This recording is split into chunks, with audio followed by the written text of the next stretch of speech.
I am of an African origin. I was born in Nigeria, particularly in Lagos, Nigeria. Currently, I reside and work in England, where I work full-time as a doctoral researcher in chemical engineering. Some of the things I do involves extraction of wastes, and what we do is valorizing waste to be able to make products and sort of implement them into pharmaceuticals, textile, and just to do better things with waste, basically to support the net zero and waste minimization goal. My background stem from a bachelor's in zoology, which was pure life science. I wasn't always an engineering person. So I started in my first degree. What was really important was that I've always tended towards projects that influences the environment, the community. So at the time, I had done research in a local community in Nsukka, which was where I studied. This was a project that involved about 200 women, and that was about the prevalence of Trichomonas vaginalis amongst women. It was a local community that wasn't exactly enlightened in terms of literacy, so we had more women uneducated and unaware of this infection, and I thought, oh, this is something that could benefit the community. I said, oh, this is something I should probably do, because even though it was a difficult task, it was hard to get people to show up in terms of taking samples and all. My encouragement was seeing that I was able to bring light to the community, light in terms of knowledge, which is really important. And that project helped me and sort of pushed me to pursue science, especially when it affects us as humans and how we can live better lives. In recent times, I've been very much involved in chemical engineering. Like I said, what I do is extraction of bioactive compounds and basically looking at what these compounds could do in the pharmaceuticals and the textile industry as well. Aside my career in STEM, I've also giving more time to leadership and administration, which is something I'm also very passionate about. I feel like researchers and people in STEM that are very much needed in the lab need to be exposed to leadership and have that skill to be able to implement or make decisions, especially when it concerns the results that they get from the lab, so they are able to communicate and facilitate the need for a change, especially when it comes to government bodies and policies and all those stuff, because we are the people that know what's going on in the lab. And when we are able to influence, impact government and other decision-making bodies, it really makes what we do as women in STEM, it sort of highlights what we do, and that is something I'm really passionate about, and that's why I also pursue a career in administration and leadership. So these are the things that sort of wraps up to make my person and what I do as a woman in science.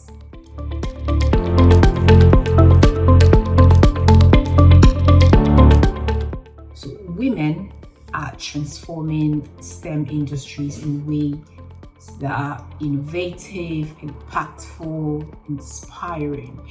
From leading groundbreaking research to tackling global challenges, women are providing that diverse perspective that leads to better solutions. For instance, women scientists are at the forefront of developing sustainable technologies, advancing healthcare, and even shaping the future of artificial intelligence. Their contributions aren't just filling gaps or pushing, boundaries and all whatnot, but they are really making significant impact, in STEM. In chemical engineering specifically, women are driving advancements in fields like renewable energy, environmental remediation, cutting-edge material science, all of this really good stuff. Beyond their technical expertise, women often bring collaborative leadership style, that fosters inclusive, dynamic teams that are proven to perform better because women are there. So it's not just about today's contribution, where we talk about the International Day of Women in STEM, but women in STEM are also mentors, role models, advocates, right? Inspiring the next generation to enter and thrive in these fields.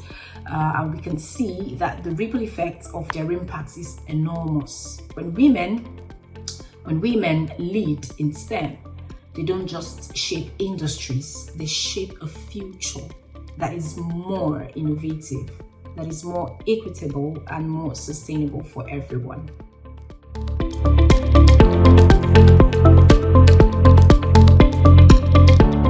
When we talk about examples of inspiring women in STEM, I always like to think of two people. So the first one, which is one recognized globally and way back, is Marie Curie.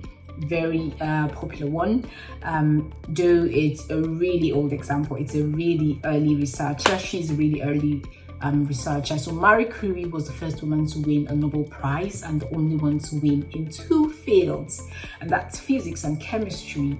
Pretty massive, massive feat, right? So her pioneering work on radioactivity laid the foundation for modern cancer treatment and even nuclear science. That is such a significant work, especially when it concerns the world.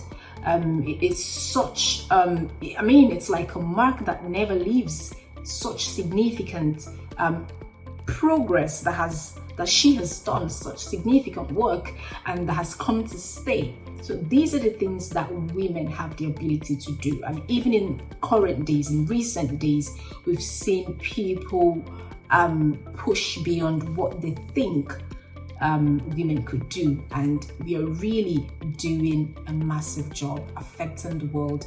I like to talk about Wendy Okolo. She is such a great inspiration, Black woman, and recognized as the first Black woman to earn a doctorate in aerospace engineering from the University of Texas, Arlington. She currently works as an aerospace research engineer in NASA, and very inspiring woman. Inspires me personally as a researcher. She focuses on improving aircraft performance, and I can just imagine how that has really shaped the world, how that has really impacted us, made life easier, just like what science does. So when we see women doing this stuff, is just so amazing, because we never had that background from the beginning. But as time evolves, as the days are coming and going, we are seeing people doing massive things in science, and it's just such a great thing to see women doing this. And when we think about it, when I think about it as a woman, it really does inspire me to push beyond boundaries, to push beyond what is within my reach. I push beyond was within my reach to be able to affect more, to be able to make greater significance. And these are some of the things that drives us as women in STEM.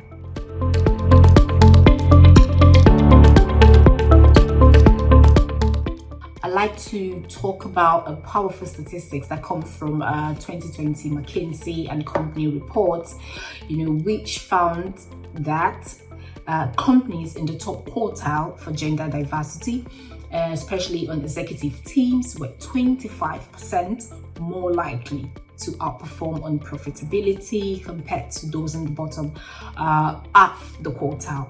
So in STEM context, a 2019 study by the Boston Consulting Group revealed that companies with diverse leadership team, generate 45% of their revenue from innovation. And this is compared to just 26% from companies with very low diversity average. So these numbers does not just highlight how women in STEM pushing boundaries or how they affect industries and the world.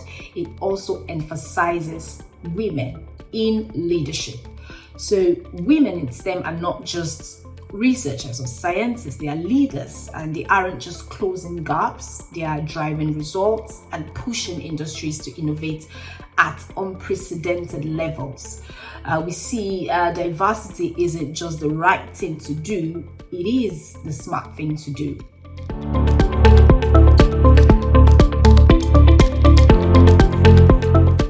And when we talk about challenges, it's something that everyone would experience, and particularly when we look at women in STEM, some of these challenges are not just something that we can say, oh, these are ways to go about it, these are ways to prevent it. It's like something that is constant, that is like something that every woman in STEM have to go through or have gone through. And I like to talk about gender stereotypes and bias. Stereotypes about STEM or about women in STEM basically is the fact that STEM in itself has always been male dominated. It has always been men at the forefront of things. And when we begin to see women coming up to take up roles in these areas, it's something that was not exactly accepted in a very welcoming way at the beginning. Thankfully, things are getting better in terms of diversity and how people are more inclusive, but this is something that, sort of people look at, especially when they see a woman in STEM. It's always like unusual. It's always, especially women in engineering and doing all this stuff that sort of being cut out for men. There's always like a pushback when you see a woman doing all of this. So I like to talk about these gender stereotypes. Is definitely a challenge for women in STEM. Another thing that is really important when we talk about challenges that women face in STEM is underrepresentation and isolation. So looking at this, women remain significantly underrepresented in many STEM fields, particularly in engineering. Like I said, I am a researcher in engineering, and I can tell that there are very few women in these areas.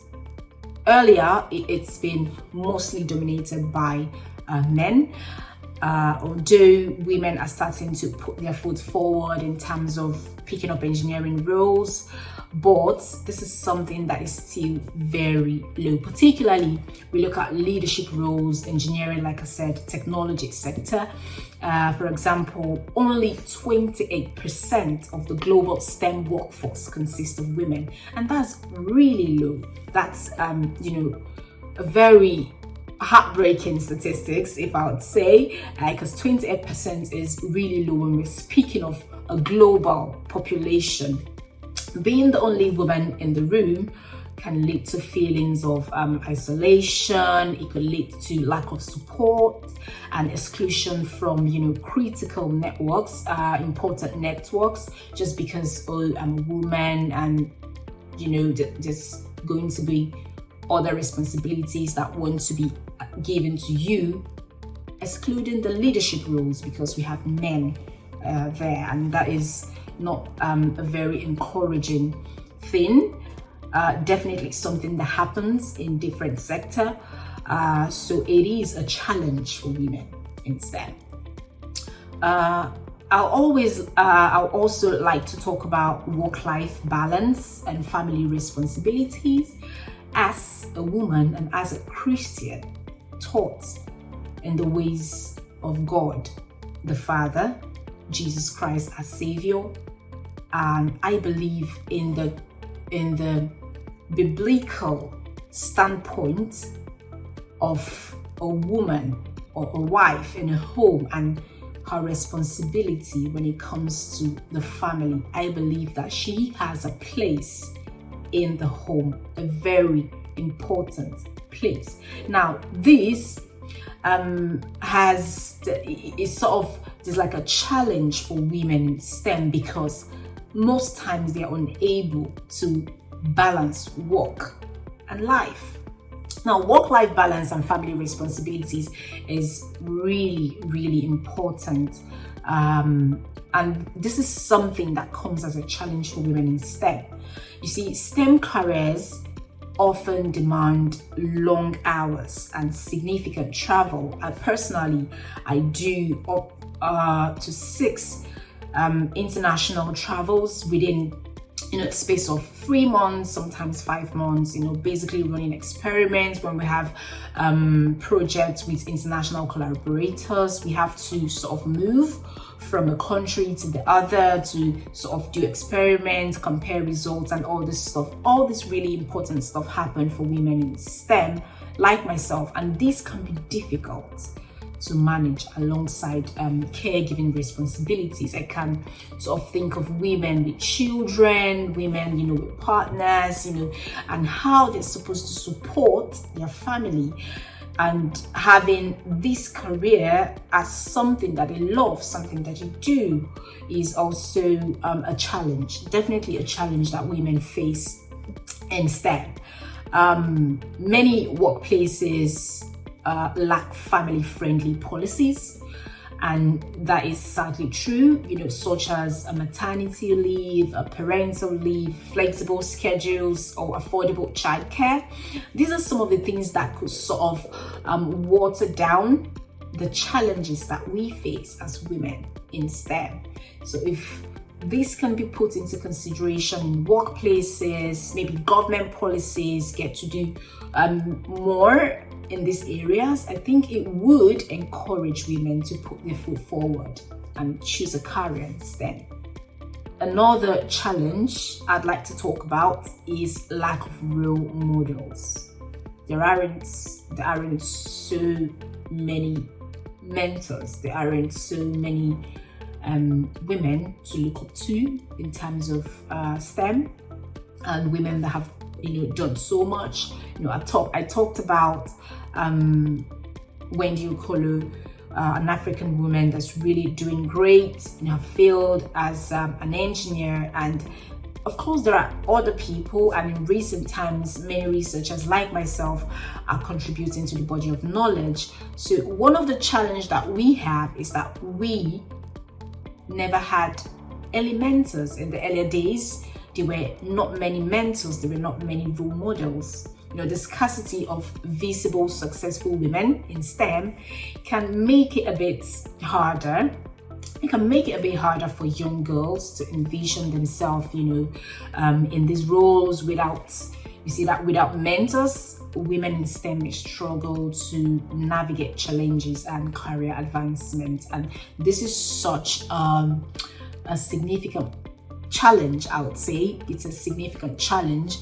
I feel that we are coming to that space where there is going to be a more permanent solution, because we see women are taking their foot forward to take on roles, leadership roles, scientific roles, and we have more examples now than we used to have in the past. Finally, limited career progression. Women often hit a glass ceiling in STEM. So it's like there's a stage you get to and you have nothing to look forward to. For example, most women would want to just get a degree, a first stage early career, early research and degree, and probably they move on to family responsibilities, being a wife, being a mom, and all these things usually stem from the fact that there aren't so many positions, there aren't career progressions that they could look up to or that they could look forward to. So it sort of discourages women from moving on to taking up more responsibilities in STEM. So it's like they hit a glass ceiling in STEM, with fewer opportunities to advance into senior or leadership roles. They are underrepresented in decision-making bodies, boards, and prestigious committees. This limits their influence on policies and innovation. So that is definitely a challenge why women will not want to take up a career in STEM.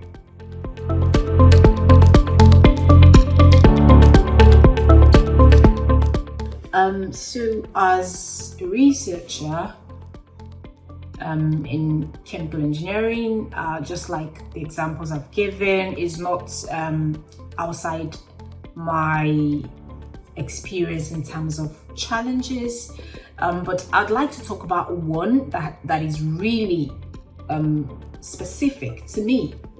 So, and that would be managing work-life balance. Work-life balance, like I said, is really important. Family is one of my core values. I prioritize family in terms of what I believe. Family should come first before work. And even when this is like a core value, my career in STEM poses some challenges, and one of the challenge would be balancing family and work. My day-to-day activity usually involves long hours in the lab and working on data, traveling, not just nationally but across Europe and Asia and all those places within short periods. Definitely this has sort of led to a bit of a strain and lack of time for family, and this is a challenge. But for me, I personally would say that when I started my career in STEM, I had little to bother. I was single and free to do as much as I could, which is not the case as it is. And this is not to say that my family responsibilities pulls me out of my career in STEM. However, the challenges are there, and this is not because I have a family that I have to give responsibilities to, because I believe every single person that exists on earth has something they value, and for me, family is something that I value. And although my career as a researcher in STEM poses some challenges in terms of taking most time that I should spend with family, I try to balance it out. And one of the ways I try to do this is making good plans, keeping to timings, scheduling all my work way before the year, planning for breaks, planning for holidays, creating time to spend with my family. So it gives me an opportunity to be able to be effective in terms of what I do as a researcher, and also be a good and successful woman in my family. And not just a successful woman, a successful wife as well, because these are really important, and these are the things that I value as an individual.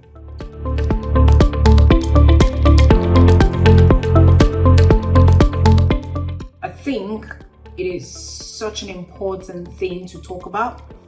Mentorship is a really, really important tool that everyone needs, irrespective of who they are, their gender, what they do, the kind of work they do, and or whatnot. Mentorship is really important.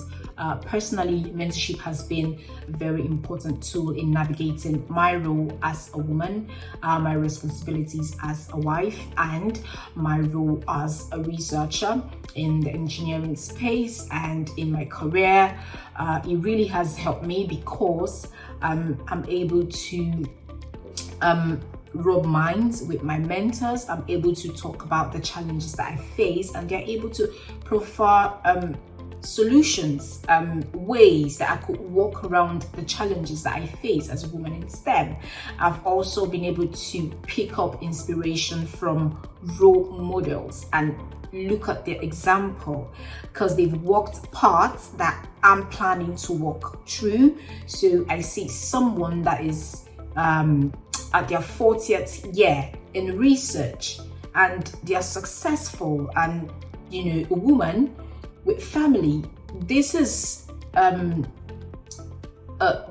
opportunity for me to learn, because this is something I look forward to. So it is important that we are able to map out people that we can be accountable to, people who can show us the path, because we don't always have to go through what everyone went through and having the same experiences. That is not a smart way to do things, and that is why mentorship is really important for everyone. And for me, this has been one of the reasons why I have excelled. This is one of the reasons why I'm making progress in my career and as a woman, as a wife, because I have mentors I talk to. I have mentors that direct me, that I'm accountable to. I talk to them about my plans and what I want to do, what I'm passionate about. They're able to give me advice, they're able to direct me, they're able to tell me, oh,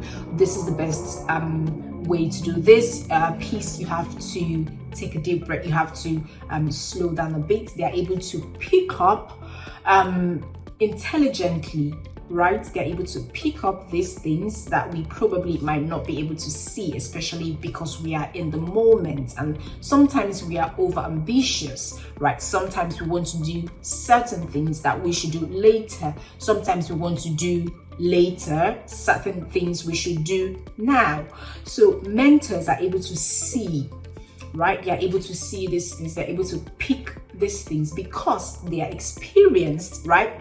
They're experienced, they've walked through this part, they know how to navigate some of these things. And that's why it's such an important tool as a successful person or someone that is working towards success. Is important that we have mentors. And for me specifically, navigating the challenges that I face as a woman in STEM, mentors has been a primary helping tool for me.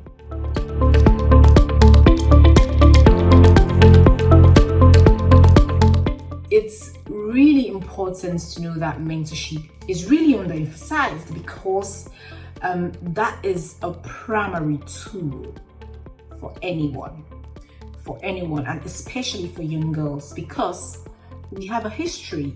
We never started off doing these things, so there's like a knowledge, there's like something we are trying to break through, we are trying to break out from, because we have an origin that this was not the case, so it's a bit different for women. So for young girls that want to pursue a career in STEM, one of the advice I would give, which is the primary one, is to have a mentor. A mentor is really important because there is someone you can look at, right? As an example, there is someone that can direct you, that can sort of help you as you chart your course towards what you want to do, whether it's healthcare, whether it's engineering, or any whether it's technology or any other thing, any other area in STEM. It is important that you have a mentor, depending on what stage you are in your career as a STEM professional. It's just important that you have a mentor, because they're able to help you, especially regarding your field. So a mentor is really important to have. One other thing I would just like to mention regarding young girls that wants to do STEM is being consistent, having that motivation to be better. It isn't just about STEM itself, it's a general thing for anyone that wants to succeed in life. You have to be resilient, because STEM is something that has its own challenges in terms of creating things, because science is all about creation, right? It's all about making things. It's all about preferring solutions, creating solutions, solving problems from existing knowledge, right? So the process of doing this oftentimes comes with its own failures, its own repetitions that could easily cause someone to be weary. You could easily give up when you're not getting the desired results that you want. And that's why it's important for us to train ourselves to be resilient, to train ourselves to be patient and work slow and steady to where we want to be. It doesn't always come out to be rosy. It doesn't always start off to be easy, but we get better with experience, and that is something in STEM that is really important. We look at scientists that have spent so many years in a particular field and they're really good at what they do, and that's because experience has taught them the best way to do things. So you cannot start to think of giving up when you're just at the early stage of your career as a woman in STEM, because there are challenges that you want to deal with. There are so many things you want to be involved with, right? So giving up shouldn't be in your radar. You have to be resilient. You have to be patient. Keep going at it. You fail today, you come back tomorrow. You fail today, you come back tomorrow. It's always the case. So being resilient is an important thing to have.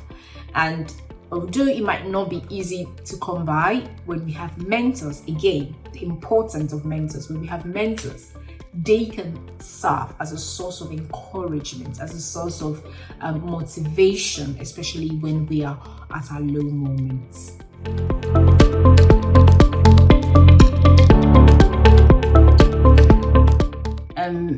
This is a call to everyone. This is a call to parents. This is a call to teachers. This is a call to mentors. This is a call to leaders. Everyone. If you're a person and you have, even if it's a person you're responsible for, this is a call to you to train your child in the way he should go. So when he is old, he will not depart from it. This is a verse taken from the Holy Bible. Now, this verse is really important because it captures my answer to this question of how parents, teachers, mentors can encourage girls in STEM. If we want to see our children, if we want to see our girls do better, if we want to see our girls make significant progress in science, then we need to teach them to, we need to train them to. I was watching a documentary of how Serena Williams and the sister, how they started off, and how they become global players, how they got really good. They were really good at what they do. They are still good at what they do. I was just watching this documentary and I was seeing how their father started off with them. It was really important to see how that he was very intentional. He wanted them to be the best tennis player in the world. He says it to them. He speaks to them. He tells them that this is it. In fact, in the documentary I watched, he had like a mapped out plan what they should do at different stages of their life. At some point, he wanted them to compete on national level. At some point, he didn't want them to compete at national level. He wanted them to just be kids. He wanted them to just be at home, right, while practicing. So as leaders, as mentors, as parents, we need to sort of understand what we want for our girls, and having that understanding will help us sort of know how to lead them. It will help us know how to lead them. It will help us direct them. It will help us train them. It will help us expose them to the right training, to the right responsibilities, to the right task, to the right school, to the right people. We're just ahead in terms of what they should do, and that's what a leader is, being ahead. That's what a parent is, being ahead. That's what a teacher is. You have to be ahead of everything. So for your girls, you have to be aware of who you want them to be, or who they've said they want to be. They want to do science, right? It is our responsibility as parents, it's our responsibility as teachers, as mentors, to be ahead, to be knowledgeable, to know what are the things that they need, what are the things that our girls need to make them successful, and make this vision, this passion that they have become a reality.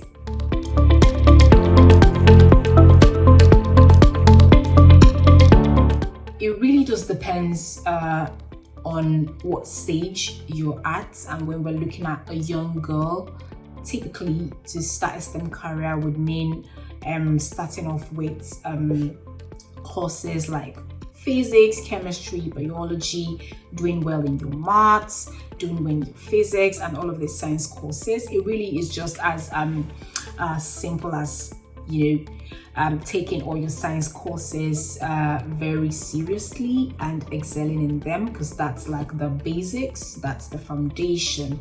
So for that, usually in high school, you want to be able to have your A's in this and be really good at your science courses.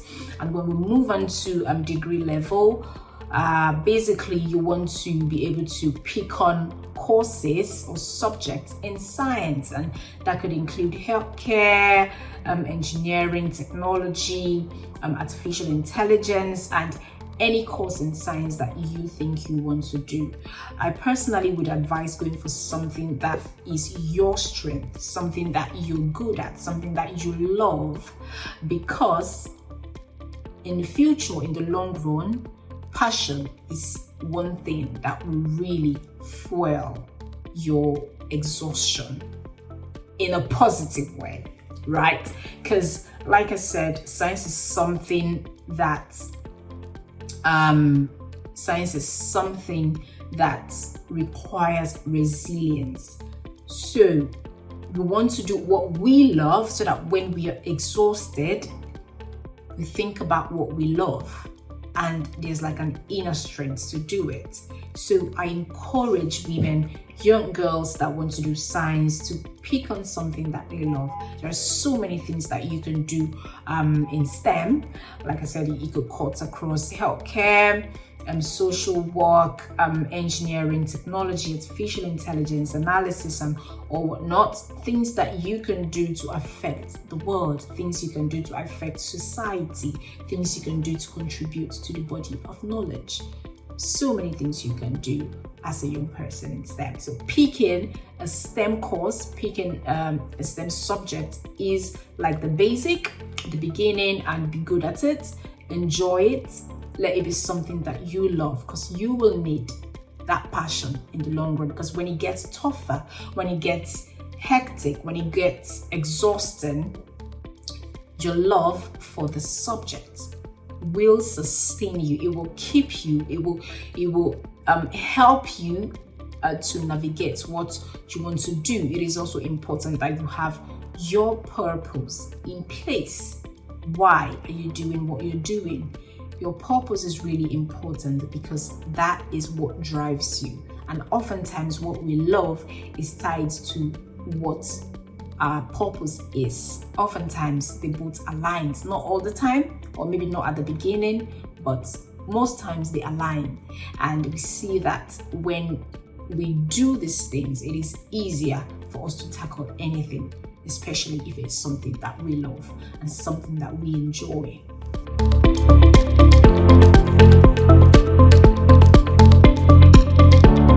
Just like what I see for the future of anything, I believe the future is in the hands of God.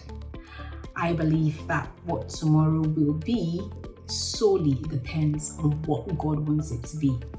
Our responsibility as humans is to be accountable, is to be responsible today, so that we can, as humans, be better, or we can get to the peak of our purpose and what God wants us to be. I believe that the future is bright for whoever takes responsibility today. I believe that the future for women in STEM, or for any other person, is getting to that place where we do or where we make significant progress, which we've already started doing, and which is quite encouraging. For something to hold on to, I believe that every woman doing STEM should look to a positive future, especially if you have clarity on your purpose and what you are here on earth to do, being responsible for it, working towards it, doing what you have to do, impacting people. The future is not something I am overly particular about. I plan for the future, I read for the future, I prepare for the future, I save for the future, I invest for the future. And what is really important about the future is today. Really important. If we don't do what we need to do today, there isn't going to be a future. And that's why it is important for us, not just women, but for women particularly in STEM, to take the steps. Be responsible for today. Be responsible for what you love. Be responsible for your assignment. Be responsible for what you're called. Be responsible for what you have been assigned to do, what you should do. If you're responsible for it, if you do it diligently, there will be a future to look up to. In the context of STEM, I think that women are doing significant things. They're doing great in terms of leadership, government, industries, and in so many sectors, and it can only get better in the future. I'm looking at a future where we have more women becoming academics, vice chancellors, chancellors of university, acquiring highest position in leadership. I'm looking at a future where we have more women presidents, more women doing STEM, more women being senior scientists, more women doing all these things, right, and doing it efficiently while becoming women in the home, which is really important. And I'll just like to say that, again, whatever we look forward to in the future can only be if we are responsible for today. So as a woman looking forward to a progressive career, a successful career in STEM, what we do today really matters. What we do today is very important. Doing the right things, making the right connections, making the right networks, working the right works, right?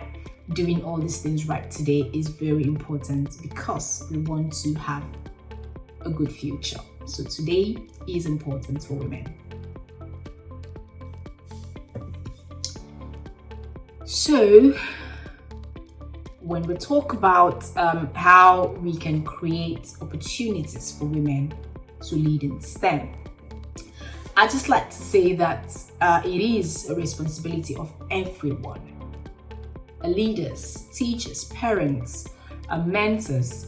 If you're responsible or you're opportune to have a company, if you're opportune to be an employer of labor, it is a call for you to consider more women, to consider diversity, especially in roles where we have more men dominating.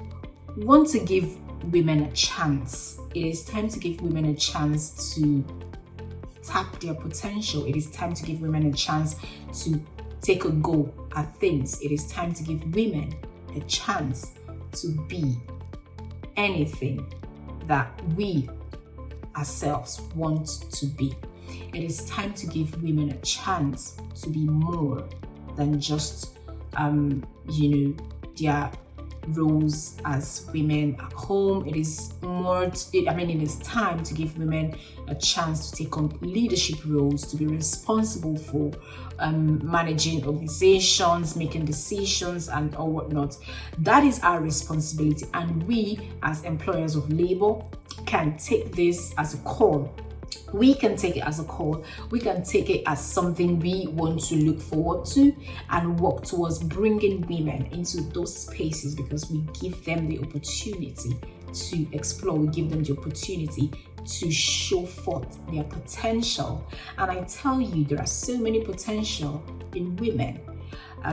There's so many things that we can do, especially women in STEM. There are so many groundbreaking research women are doing, and giving them the right platform, giving them the right leadership opportunities, creating spaces in our organizations or places that we have influences over would really help to bring out this untapped potential out of our women.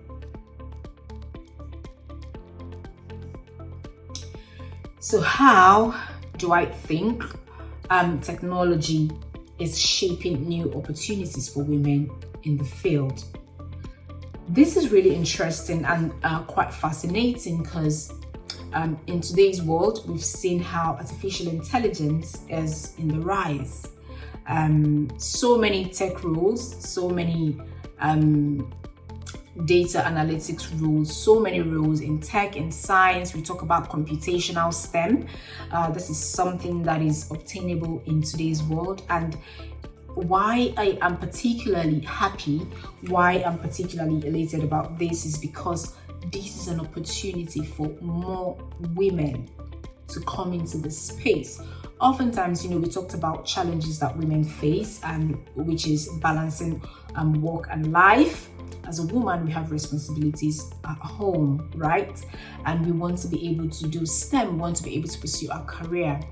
I think in recent times, technology has helped women to be able to manage both. For example, when we look at tech roles and some other roles that we can do from home, I see that as a really important creation, and employers of labor that are making this accessible, creating jobs that are remote, and not just maybe jobs that are also hybrid, jobs that are fully remote. These are opportunities that women can jump on, considering their responsibilities as caregivers is a good, I think it is really, really important. And if you're an employer of labor, you want to consider implementing this into your workforce. Create roles that are hybrid, so people can work from home, people can also have time for family, they can have leave, maternity leave, and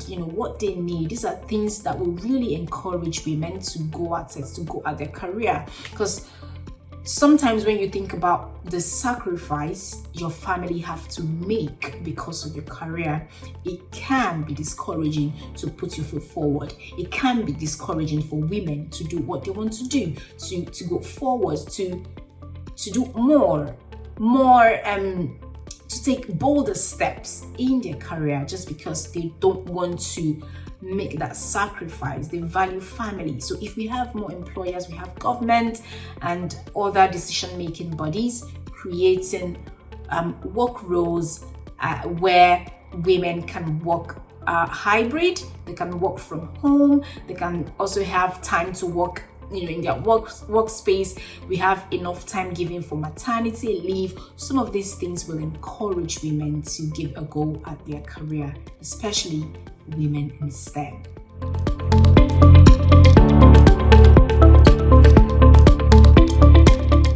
Keep it up. You're doing good. You have a legitimate interest, right? So keep at it. Do not give up. You're not going to lose yourself. You're not going to lose your family. Taking one day at a time is important. There are so many ways, like I said, we can have a proper work balance.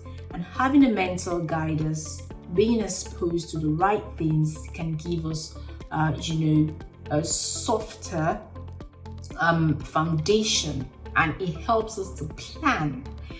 Help us to plan what we want to do, the kind of work we want to do.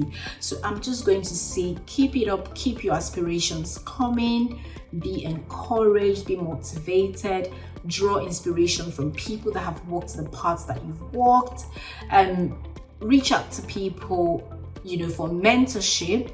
Be sure that they are the right ones for you. Be sure that this is the path you want to go. Let them help you, let them direct you. Again, mentorship is really important if you're aspiring to take a career in STEM. Here is my advice, is that you have a good aspiration. You can do it. You can do science. You can do engineering. Yes, I know you're a woman, you have other responsibilities, you have caregiving responsibilities, you have family responsibilities, but I tell you that you can do it. Not everyone has it all figured out, but one day at a time, one step at a time, with the right mentor, with the right exposure, with the right training, with the right learning methods, you can be exactly what you aspire to be as a woman, even in STEM. So, how can people get involved with, or how can people get involved in initiatives supporting women in STEM? So, I'll just like to say that start where you are. Start where you are. If you're a STEM person, if you're doing science, if you're an early stage researcher, if you're an academic, whatever you're doing that is STEM related, and you're thinking, oh, what are the initiatives supporting women in STEM that I could be part of, you can start where you are. And what I mean by that is, be excellent. If you're a woman and you're in your workspace, be excellent. If you do anything as a woman, be excellent. That is a way to start. That is a way to support, because when you're excellent, you make yourself a model and you increase the hope of other people looking at you to see that, oh, it is possible to do this. So be excellent at what you do. Once you're excellent at what you do and in your space, you're automatically supporting women in that space, because you become like a shining light. You become someone that could be looked up to. That is important. That is necessary. You can get involved in initiatives. Look at there are so many initiatives, so many things you can do as a woman. Make impact lives. Everything isn't just about experiments and results. It's also about impacting people. Do things, take up projects that we encourage people, that we give people a chance at life. Take up projects, do things, be involved with things that people will be able to benefit from. Be relevant in terms of supporting people. It doesn't necessarily mean it has to be a women initiative. If you find any women or women initiative or an NGO or somewhere you can volunteer to serve and to do something, that is good, but it doesn't have to be an all-women initiative. Look around you. What are the things that needs to be done? You can do it as a woman. You don't have to be of any other gender. As a woman, you can do it. Do the things that every other person is doing. Do not let your gender affect your decisions in making a difference, in supporting people. Go at it. Go at that job. Get that job. Get that career. Get that role. Get that leadership position. Because every single time you choose to go at it every single time you choose to put the best foot forward in the right direction, you are supporting women. That is how much important it is. So as a woman, do the right things, do the good things, support people, be bold to take positions, and be excellent at what you do. This is the way to make the world value the significance of women in our spaces and in our world.